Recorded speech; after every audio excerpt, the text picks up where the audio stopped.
Yo puedo decir que ese día, ese viernes, fue el momento más negro que yo he tenido en toda mi carrera empresarial. ¿Y a qué tenías prisa? Hacer el mejor y hacer el mejor startup de Puerto Rico y el unicornio de Puerto Rico y escalar más grande. Diantre, qué brutal esta respuesta. El fracaso de Brands fue mi culpa y culpa de mi hermano, que éramos los que teníamos el control del barco.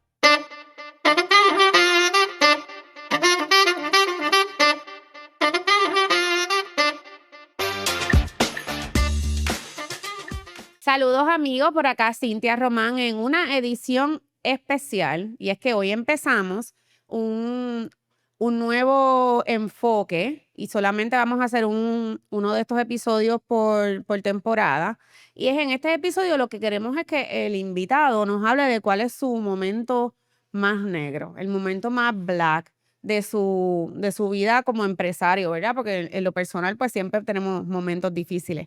Y hoy tenemos un invitado bien especial, pero antes de presentarlo, pues quiero que se presente mi partner aquí. Buenos días, buenas tardes, buenas noches. Bienvenido, bienvenida nuevamente a Black Table. Recuerda suscribirte. Pues miren, hoy está con nosotros el señor Alan Taveras. Alan es un joven que para mí es digno de emular, y no lo digo porque él esté aquí. Creo que tenemos algunas cosas en común y una de ellas es que nuestros papás hicieron unos esfuerzos grandes porque estuviéramos en un colegio privado sin que echar ninguna sombra sobre la educación pública, pero en el momento que nosotros estábamos estudiando, pues eso tenía un valor. Y es alguien que está comprometido con ayudar al prójimo y también eso es algo que compartimos. Alan, muchos de los que están viendo estoy segura que lo conocen, pero para los que no, él se desempeña como director de desarrollo de negocio en Invest y también es el presidente electo del Centro Unido de Detallistas. De hecho, yo lo conocí en el Centro Unido porque ambos participamos de la junta, pero durante su vida, que ha tenido muchas experiencias enriquecedoras, voy a hablar de algunas de ellas. Por ejemplo, fue fundador de Brands of Puerto Rico, también de Right to Start. Es cofundador de Vitola Caribe y también con esa parte que lo mueve a él mucho, que es la tecnología, pues es uno de los cofundadores de Santurce Tech, que ya nos hablará de eso, y continúa impulsando iniciativas que ayudan a promover el empresarismo en Puerto Rico y a que nuestro ecosistema empresarial sea cada vez pues más beneficioso para los que estamos en él. También es padre de familia, tiene a Máximo, ¿verdad? Maximiliano y a Candela, que tal como dice su nombre, es Candela. Está felizmente casado con una pepiniana, ¿verdad? No. ¿No es de pepino? La areña. Una lareña. Y Vamos a dejar eso y no lo vamos a editar para que ya lo vea. no. Pero están cerquitas. Pero Sebastián está al lado del área. pero son enemigos. ¿de veras? Enemigos a la muerte. No sabía esa, fíjate. Yo tampoco. Bueno, Alan, bienvenido. Gracias. Al fin me invitaron. El negro llega a Black Table en el episodio más negro. Me gusta. En el episodio más negro. Yo creo que, como hablamos nosotras bastante, se romantiza el empresarismo y la realidad es que las cosas no son tan fáciles, ¿verdad? Como a veces las podemos ver en las redes. Y queremos que la persona que se vaya a lanzar al reto del empresarismo sepa, ¿verdad? Que no es lineal y no tampoco es así, ¿verdad? Que es mucho más un sube y baja y hay que estar preparado emocionalmente para eso. Y parte de lo que queremos es que nos compartas esas experiencias. ¿Cuál fue el momento más negro, Alan? El momento más negro, yo creo que dentro de toda la saga de Brands, específicamente en el momento que ya nosotros estábamos luego de nuestra serie A, ya habíamos... Espérate, antes de eso nos tienes que decir que fue Brands. Ok. Pero es que me preguntaste el momento más negro, pero vamos para atrás. Durante 8 años, por lo menos yo estuve, la compañía duró una década. Mi hermano y yo fundamos Brands of Puerto Rico, que eso luego creció a Brands of Americas, y básicamente era la tesis de tenemos 3 trillones de personas, un purchasing power de 3 trillones de 56 millones de personas en los Estados Unidos que vienen de países hispanos y están aburridos de comer Goya o la costeña. Ok. Querían productos auténticos y querían conectar a través de la cultura con sus países para curar esa nostalgia. Y así fue que empezó con Puerto Rico, pero luego México, Dominicana, Guatemala y Nicaragua. Nosotros corrimos ese proyecto durante, yo estuve 8 años, levantamos en Venture Capital 3.5 millones de fondos de Argentina, de Estados Unidos, de aquí. Qué Creo que bien. fue el primer startup. Vendimos millones y le servimos, cuando yo me fui ya le habíamos servido a casi medio millón de clientes en los Estados Unidos, enviando productos desde Puerto Rico. Teníamos un almacén y hacemos fulfillment a los Estados Unidos. Mira qué bien. Y entonces, ¿y qué pasó con Brands? Ok, Brands fue una víctima de malas decisiones de sus fundadores. Yo siempre lo digo, los negocios mueren porque sus fundadores se quitan. Wow. Sí, y para llegar a eso, pues pasé muchas emociones y muchas conversaciones conmigo mismo. Pero básicamente algo bien técnico. Nosotros, y esto es importante que lo sepa la gente que tiene un e-commerce. Un e-commerce siempre va a depender de tu CAC. CAC es costo de adquisición de clientes. Y básicamente es cuánto tú tienes que invertir para adquirir un cliente. En el e-commerce, pues tú utilizas el average cart size, lo que gasta esa persona, lo divide entre tus costos de producto, tus COGS, y le restas lo que tú gastaste en adquirirlo, los costos de fulfillment, y lo que te sobra, pues es tu ganancia. Durante toda la historia de Brands, nosotros habíamos manejado lo que es la adquisición de clientes de una forma más orgánica.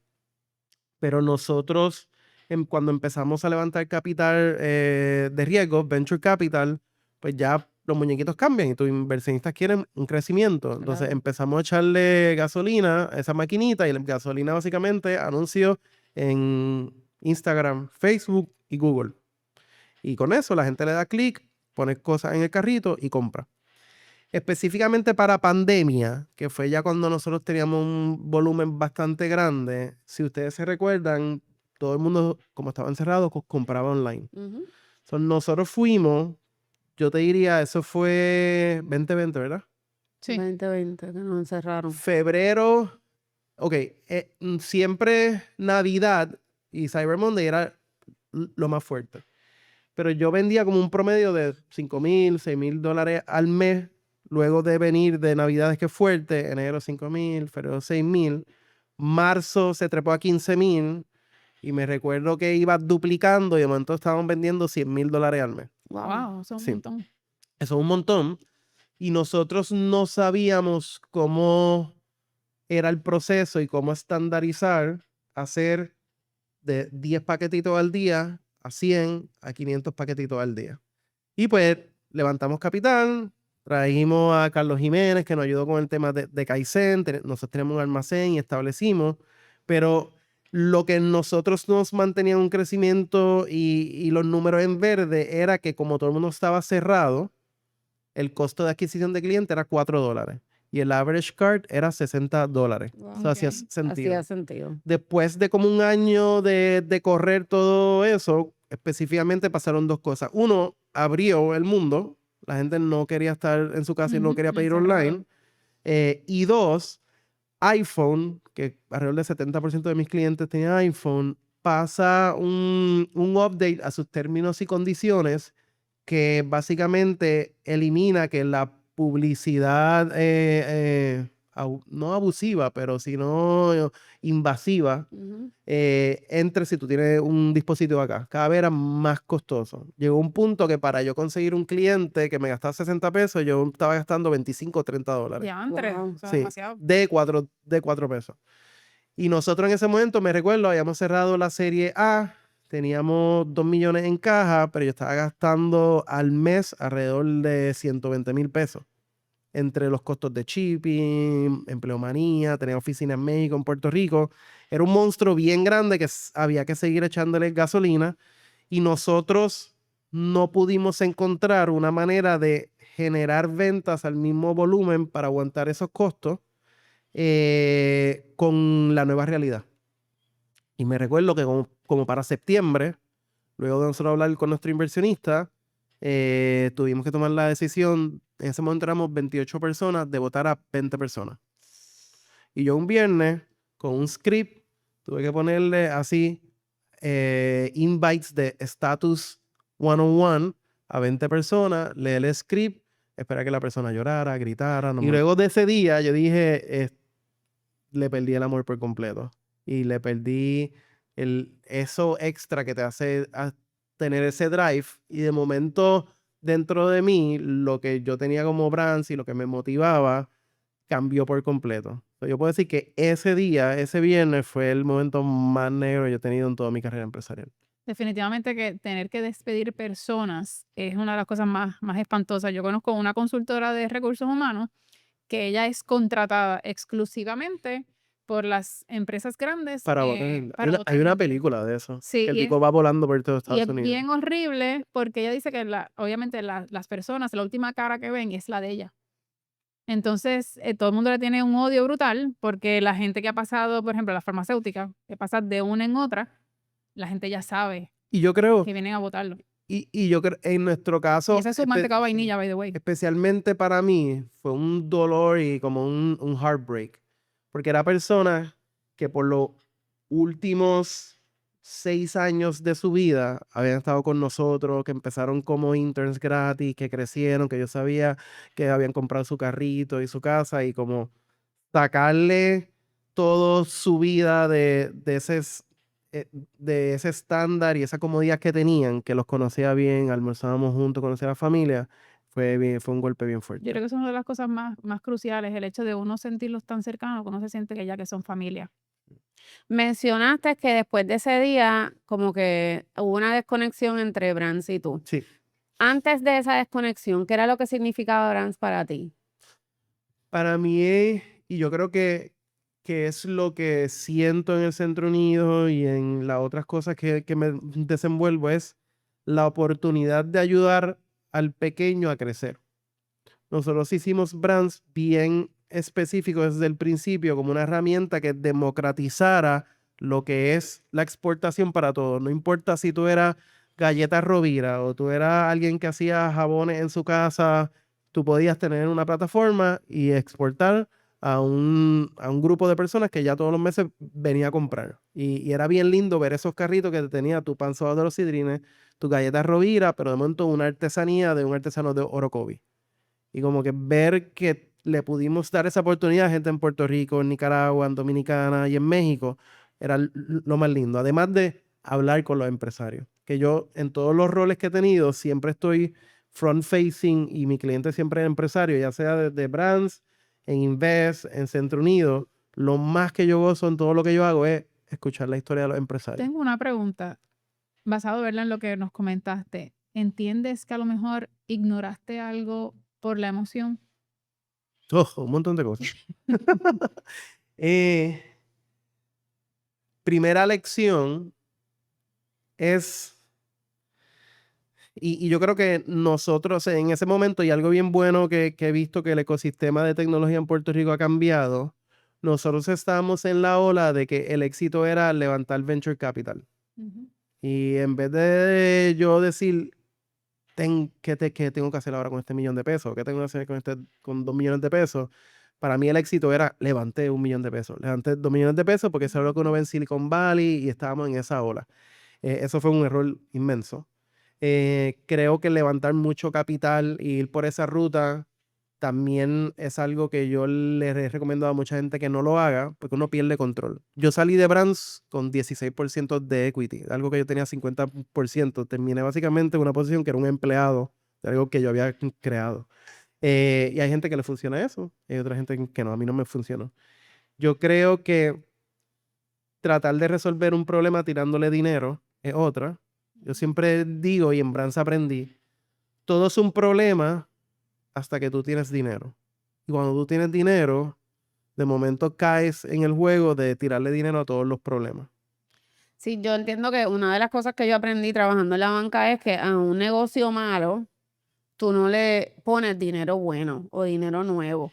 Pero eso es bien difícil cuando uno está, ¿verdad? Es tu negocio, tú quieres que progrese y tú piensas que si haces esta inversión, el rumbo va a cambiar. Y también yo creo que es entender cuáles son los KPIs y las métricas que uno debe seguir. Porque si yo seguía crecimiento, Pero antes de yo irme, los últimos años habíamos vendido 1.2 millones, 1.3, 1.5. Íbamos en crecimiento, pero estábamos gastando un montón de chavos.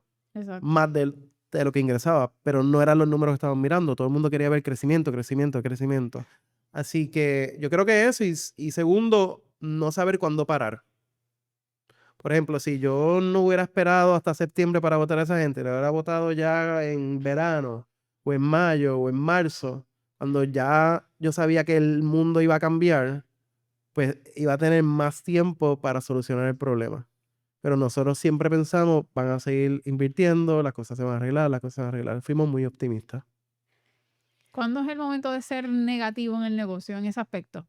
De tú decir, o sea, Ahora, con mente fría, sí. como que me tengo que retirar. O sea, ahora tengo que yo salir soy, de la mesa. ahora yo soy bien cínico y miro todo sin sentimiento. Pero yo siempre digo, eso funciona y pienso que debe ser así. Pero si yo hubiera pensado así, nunca hubiera construido brands, nunca hubiera entrado al Centro Unido. Yo soy una persona que siempre ve lo bueno en las personas y es optimista de que las cosas van a salir bien. Yo también, y eso es puede ser un blessing, pero a la misma vez se convierte pues en la estocada que te das tú mismo, porque me pasó algo similar. Yo esperé demasiado para recortar una plaza en mi oficina cuando ya yo veía que la tecnología podía hacer ese trabajo, y el cliente se iba a beneficiar, pero uno, pues este apego y el cariño que uno le coge a la gente. Yo tengo una mentor que ya se retiró, que ella era bien cercana con todas sus empleadas, todas eran mujeres también, que es más o menos el cero que yo tengo, y le tocó salir de la persona que era su mano derecha. Y el día que lo hizo, me dice, fue a tomarse algo, pero lo hizo porque eso iba a ayudar a que el resto del equipo pudiera seguir trabajando. Y a veces, pues, hay que tomar esas decisiones difíciles, pero mirando el greater good, ¿verdad? El big picture, que es lo que a largo plazo, pues, va a ser beneficioso para la mayor parte de la gente. Y ojo, esto, o sea, como los americanos dicen, Monday morning quarterbacking. Ahora, pues, yo sé todo lo que yo debía hacer, pero en el momento, Claro. las emociones, la información que tú tienes. Luego de yo salir de Brands, yo pasé por un periodo de reflexión, de depresión, y ya yo estoy en un momento zen en mi vida que puedo aceptar que fue mi culpa, y las cosas que hice mal y lo que hubiera hecho bien. Pero en el momento, pues yo pensé que estaba tomando las decisiones correctas. ¿Cómo reconstruyes, por decirlo de alguna manera, cómo reajustas el hecho, ¿verdad? De todos esos clientes que vuelvan a confiar en ti? ¿Cómo fue ese comeback empresarial? El primer paso es reconstruirte a ti mismo. Porque tú pasas, por lo menos yo pasé de el poster child del ecosistema de tecnología y empresarial de Puerto Rico, todos los éxitos, 8 años siempre escalando, subiendo, rondas de capital, y de momento fracasaste y nunca te enseñan cómo bregar con el fracaso. So, a mí me tomó entre 6 meses a un año volver a sentirme cómodo con ir al público, que la gente me parara, que no me afectara, que me preguntaran qué pasó con Brands, que no me diera vergüenza. O sea, yo creo que lo primero es reconstruirse a uno y entender que todo el mundo que estaba en ese carrusel estaba por la misma razón. Y si ese carrusel paró, uno quizás tiene más porcentaje de culpa que otro, pero al final del día todos tienen la culpa. Eso fue bien importante, despegarme de que yo no era Brands y Brands no era yo. Y por mucho tiempo mi persona y era Alan el de Brands. Eso pasa mucho. Pero tuve que aprender que el fracaso de un negocio no es el fracaso de una persona. Y luego volver a seguir con las lecciones que uno aprendió y con las tácticas que te funcionaron y las que no te funcionaron. Pero yo creo que el paso más difícil es volver a reconstruir tu confianza. Pero al final el día emprender es arriesgarse. Ujú. ¿Qué lección tú entiendes que ese episodio, porque eso fue un episodio de tu vida, eso no define, ¿verdad?, lo que va a ser la película completa. Así es que, ¿qué lección te hubiera gustado haber aprendido antes de llegar ahí? Una, deben haber sido muchas, pero una que quieras compartir. No tener prisa. ¿Y a qué tenías prisa? a ser el mejor y a ser el mejor startup de Puerto Rico y el unicornio de Puerto Rico y escalar más grande. Diantre, qué brutal esta respuesta. Acabas de Yo la matar. verdad pienso que eres un unicornio. Al día de hoy lo pienso. A lo mejor, pues yo... Candela cree que soy un unicornio porque le Pero- encantan los unicornios. Pero yo te veo porque no solamente, número uno, que no dejaste que ese tropiezo te definiera. Número dos, que sigues ayudando, porque una de las cosas que a mí, que me ha hecho identificarme contigo es que yo veo que a ti te gusta ayudar, o sea, y conectar gente. Y eso no hay mucha gente que lo hace. Hace poco estaba teniendo una conversación. Estábamos entre par de panas, un pana que era CPA y par de panas abogados. Todos mis panas son CPA y abogados. Pero, Está aburrido. sí, Números por doquier. pero es bien raro porque ellos tienen un trade o un trabajo que necesita un skill set técnico y ejecutan un trabajo. Y cuando me preguntan, Alan, ¿y qué tú haces? No sé, hablar y conectar a gente. Pero es que Eso es lo que yo sé hacer. pero es que si te pones a ver, eso es un skill que nadie te lo va a poder quitar. De hecho, tengo que hacer una anécdota. Hay alguien que de hecho va a ser de nuestras invitadas hoy, que yo le pregunté que cómo te había conocido. Ella me dice, pues él me pidió ser amigo en LinkedIn y tan pronto yo le di accept, él me envió un mensaje para un café. Y eso es un trabajo. Es un trabajo. Eso es un trabajo y es una destreza que mucha gente no tiene. A mí, te puedo decir que en un principio a mí eso me costaba porque yo estaba bien acostumbrada a bregar con la misma industria y ya yo conocía a todos los players de mi industria. Y ahora que entré al centro me he tenido que, ¿verdad? Hablábamos de eso en estos días, que nos hemos tenido que salir de nuestra zona de confort y pues salir a hablar. Mucha gente pensará que como que a lo mejor que soy antipática o algo y no es antipática, es que aunque no lo crean, hay un vestigio de una niña tímida dentro de mí que he tenido que trabajar con eso, porque me puedo parar a hablar frente a 200 personas, pero a veces este one-on-one es más difícil. Y eso es algo que you master it, y eso no lo puedes adquirir a través de ChatGPT, ni Grok, ni nada. Confirmo. Eso tiene un valor incalculable. Y esa capacidad que tú tienes de conectar y lo haces sin esperar nada a cambio, porque no te veo como una persona transaccional. No, pero y es que desde chiquito yo he sido así. Yo cuando estaba en high school hice una compañía para hacer party y era porque quería janguear de gratis, porque siempre quiero estar alrededor de gente. Yo siempre he sido así, como que siempre me he sentido bien cómodo con mucha gente y hablando con las personas. Si eso no te hubiera pasado, ¿qué tú crees que hubiera pasado? ¿Dónde tú estarías hoy? Si no hubiera la pandemia y el fall después de la pandemia, no hubiese afectado a Brands, ¿dónde tú hubieras ubicado hoy? Quizás estuviera en el mismo lugar, pero estando con brands. Okay. Sí. ¿Y qué te movió a salir de Brands y a inmiscuirte en el ecosistema? Yo siempre, desde brands, estuve en el ecosistema. Nosotros participamos en la segunda generación de Para el 18, en Guayacán, y siempre me mantuve en esa red como mentor, yendo a todos los eventos. Así que siempre estuve. Incluso yo entro al Centro Unido a la Junta porque Jesús Vázquez, cuando era presidente, estaba haciendo un proyecto de e-commerce y necesitaba a alguien que entendiera e-commerce, entendiera retail, y él me trae.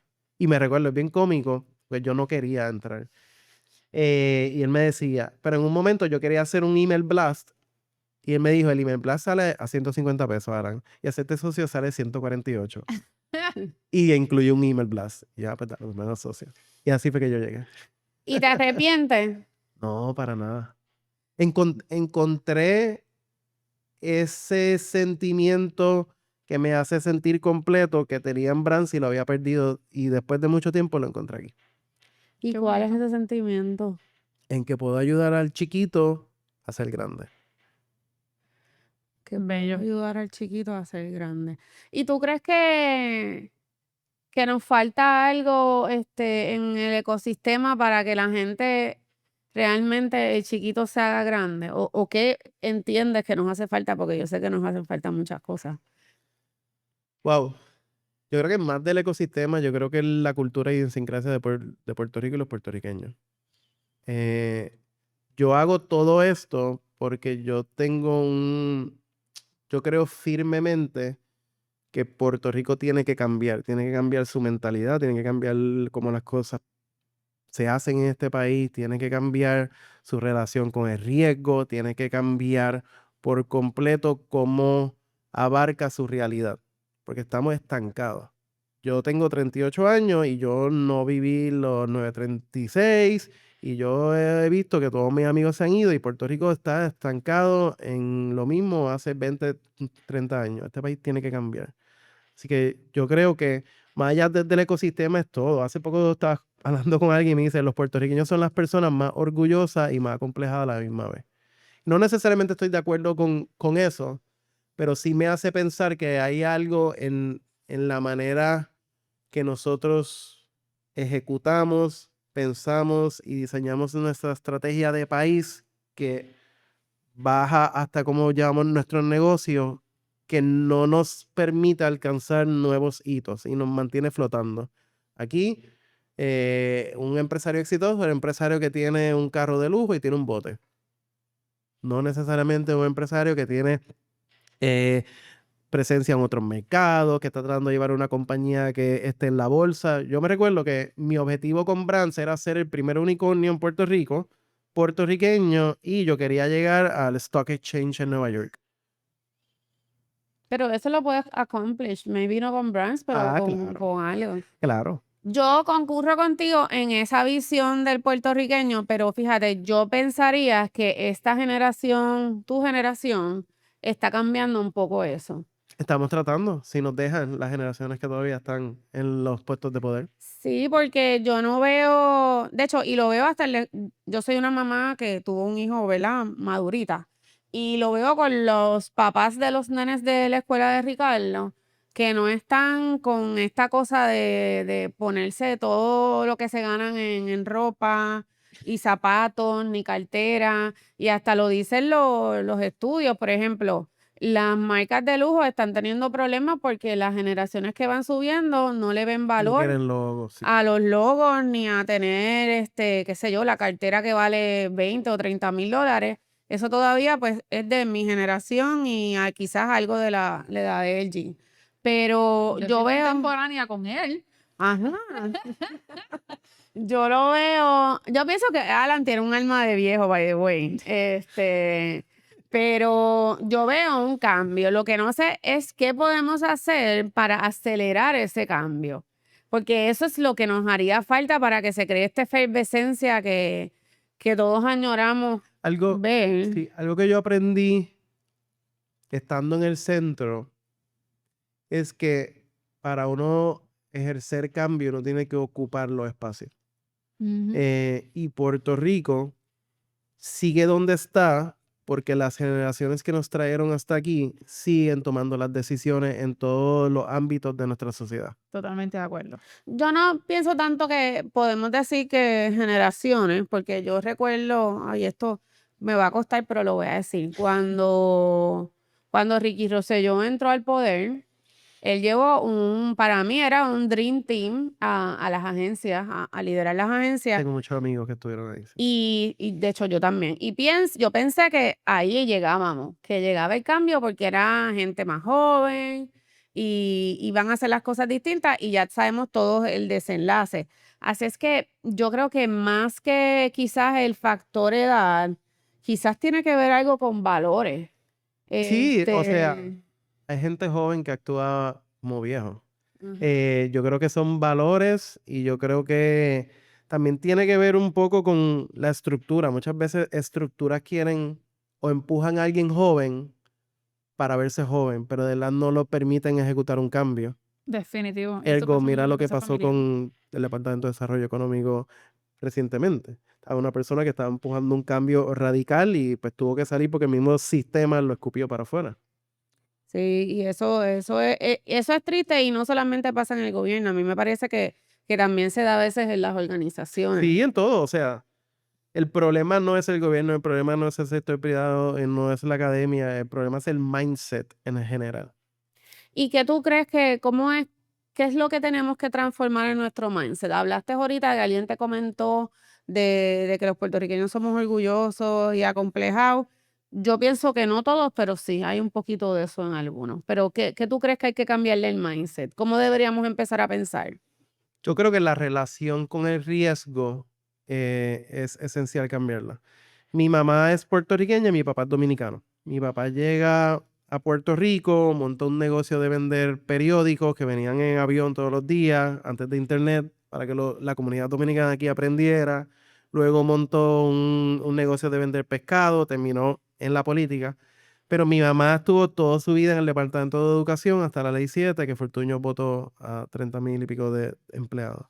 Y yo aprendí de mi mamá porque viví todo el tiempo con mi mamá y mi mamá nunca impulsó en mí el tema empresarial. Yo esa estirpe, esa vena la tengo por mi papá. Mi mamá era todo lo contrario. Vete y busca un trabajo seguro en gobierno o en farmacéutica. En gobierno o en farmacéutica. Yo creo que Puerto Rico, y hay que decirlo, y no es que nos vamos a ir en el rabbit hole de política, pero por el tema de estatus y el tema de la política, nunca ha tenido la obligación de tomar riesgo. Y eso nos ha afectado hasta la manera que nosotros ejecutamos día a día. Me llama la atención que tú dices eso porque mi mamá y mi papá, los dos fueron maestros. Y mi familia, la generación de mi mamá y mi papá, todo el mundo trabajó con el gobierno. Y de hecho, al día de hoy, la única que ha salido del molde de trabajar para otros soy yo. Piensan todavía que estoy loca. Y ha sido bien difícil que las generaciones que vienen después de mí cambien el chip. Nunca lo había pensado que puede ser por la parte. Sí, yo pienso que el puertorriqueño quizás tiene miedo de que nos pasará como veíamos a Santo Domingo, que ya nos pasaron el rolo, y como Hace vemos a tiempo. Cuba. Yo creo que tenemos miedo de no tener un plato de comida. Y sí, es algo, es una aversión al riesgo. Sí, yo creo que independientemente, creo que en todas las familias existe este miedo de emprender, de que estás loco, porque esa es la primera, para mí yo creo que esa es la primera cosa que te dicen, como que estás loca, no vas a durar, mejor consíguete un trabajo. Es el núcleo, Se lo voy a decir ¿verdad? en mi casa. A mi esposo muchas veces yo le he dicho, vamos a comprar tal negocio.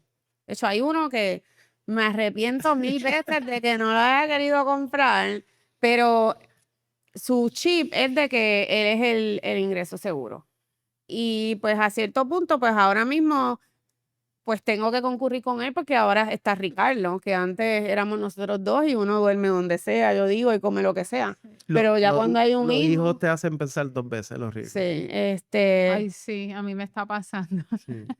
sí, pero la realidad es que para tú emprender tienes que mentalizarte que vas a vivir, yo por lo menos lo veo como en un caos, porque todos los días pasa algo. Miren, hoy por ejemplo en mi oficina no hay agua. Pues gracias a Dios nosotros podemos trabajar remoto, así es que todo el mundo se quedó con la laptop en su casa. Pero si hubiese habido un cierre, pues teníamos un issue porque no tenemos cisterna. Y no tenemos cisterna porque no la puedo instalar, pero eso es otro tema. Pues porque cuando usted no es dueño del local donde usted opera, Sí. pues tiene unas restricciones. Claro. Para cerrar, Alan, dinos algo que te dio vergüenza admitir públicamente anteriormente, pero que hoy lo puedes decir ¿verdad? Con gallardía. Yo creo que como empezamos la conversación, que el fracaso de Brands fue mi culpa y culpa de mi hermano, que éramos los que teníamos el control del barco. No hay más nadie que hay que culpar. ¿Y la relación con tu hermano se laceró por eso? No, sabes que no, pero sí yo creo que cuando yo salí o sea, yo salgo porque mi esposa queda embarazada y yo había comprado una casa meses antes y me llegaron oportunidades y yo tuve una conversación con mi hermano y le digo, yo necesito pagar mi hipoteca y yo necesito comprar Ujú. papel y leche. No, yo no puedo estar aquí. Y él estaba más estable, pues su hija era más grande y todo, pues, y yo tomé esa decisión. Pero no se laceró la relación. Pero al yo entrar en este proceso de depresión, de reflexión y todo, pues yo me alejé del mundo. Y me alejé de él, que todos los días bregaba con él porque trabajaba con él. Así que yo creo que más allá de lacerar, pues yo quizá parte de ese proceso fue mi culpa, fue su culpa. Uno va como que todas las conversaciones que uno tiene, en este momento, en vez de hacer esto, pudimos hacer lo otro, pero ya cuando sales de ese proceso, te das cuenta que lo que pasó no vale la pena revivirlo. Yo pienso que es una Ahora nos medalla llevamos de honor. súper bien. ¿Y cómo saliste de la depresión? No como se supone que uno salga. Uno se supone que vaya a un profesional y que lo atienda y tome ese proceso. El mío fue muchas conversaciones en mi terraza, yo solo, dándome par de palos y fumando cigarros y pensando en mí, pensando, yendo en introspección y hasta que llegue. Yo pienso que es una manera válida porque lo que Pero no había es lo que hacer- recomendamos ir a su psicólogo o psiquiatra. Bueno, pero el trabajo hay que hacerlo. Quizás tú vas donde el psicólogo para que te dé las herramientas para hacer ese trabajo, porque en realidad eso es lo que hay que hacer. Yo creo Él que dijo una todo- pregunta final que tengas para Alan. Estos episodios negros hay que hacerlos más largos porque no podemos hablar algo depresivo que sea 30 minutos. No, definitivo. Tengo una pregunta más orientada al marketing. ¿Crees que se afectó tu marca personal por lo de brands? Marca personal. Tu imagen. Sí, A mí me gusta hablar de imagen más que de marca personal. Tu imagen. ¿Sabes qué? Yo pensaba que sí. Pero cuando salí de ser un ermitaño y empezar a ir con la gente, me di cuenta que todos los miedos que yo tenía vivían en mi mente y no en la mente de los demás. La única gente que yo sé que quizá hablo es gente que de verdad no me importa lo que piensen de mí. Es que siempre hay alguien que va a hablar lo que... Es que yo creo que la gente vive de eso, eso yo le llamo el chisme.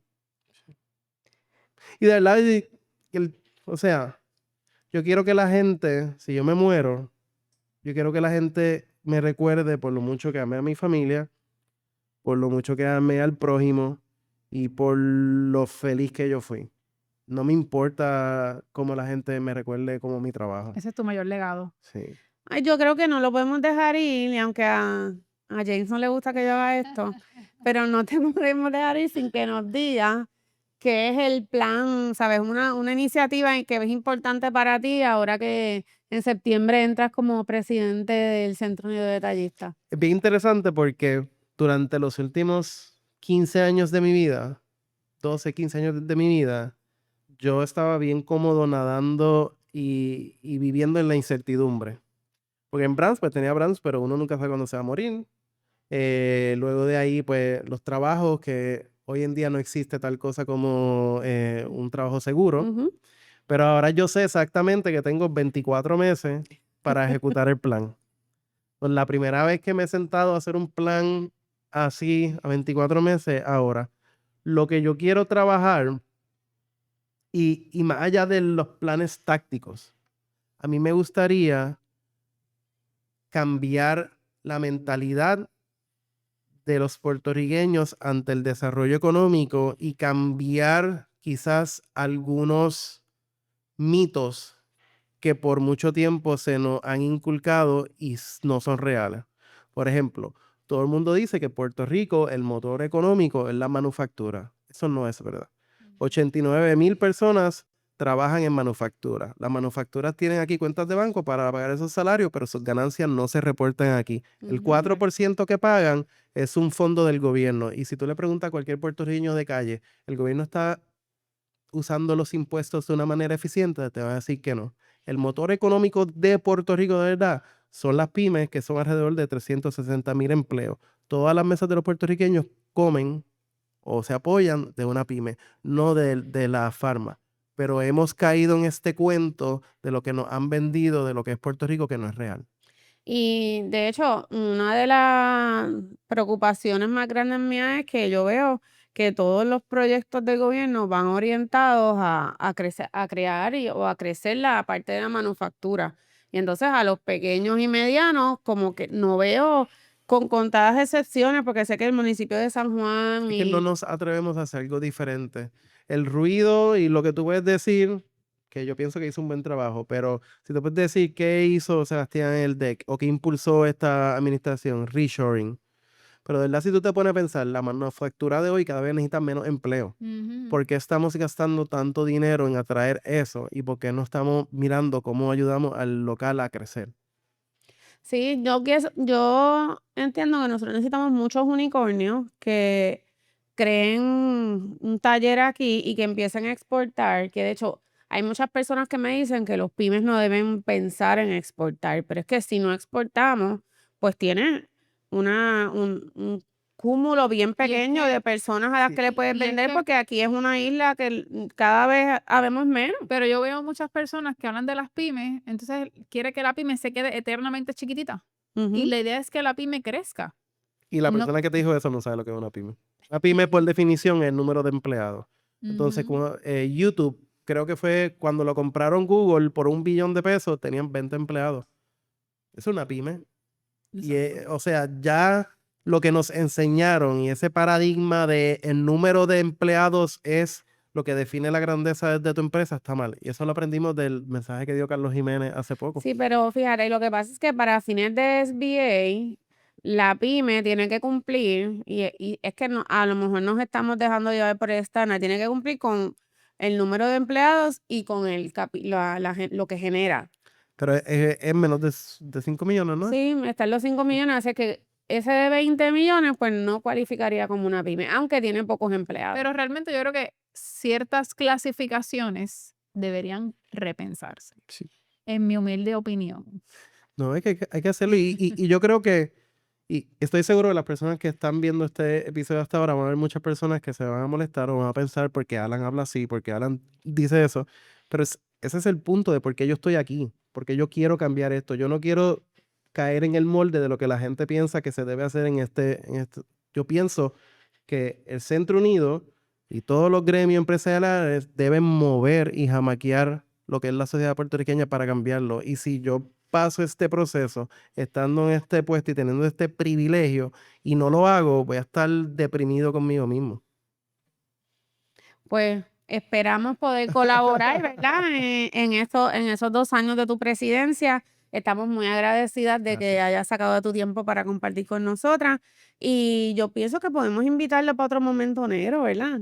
Yo creo que Hay él tiene mucho. bastantes, así que tenemos que volver, Alan. Sí. Algo que podemos hacer es como un recap. Después de los primeros 12 meses de Centro Unido, van a haber momentos negros y Esa es después de los buena. 24 hacemos un recap. Mira, ya tenemos un assistant productor aquí. Ya lo tenemos en agenda. Ya él Dale. dijo. 1 millón de gracias por lo que Gracias. hacen y siguen. Hace falta más espacios de conversación. La mentalidad de los puertorriqueños cambian con muchas pequeñas conversaciones. Amén. Ujú. Amén, amén. Así que, gente, gracias por acompañarnos. Espero que les haya gustado. Recuerden suscribirse, seguir a Alan Taveras en Facebook, en LinkedIn y en todas las plataformas y sobre todo seguir a Centro Unido. Gracias por todo.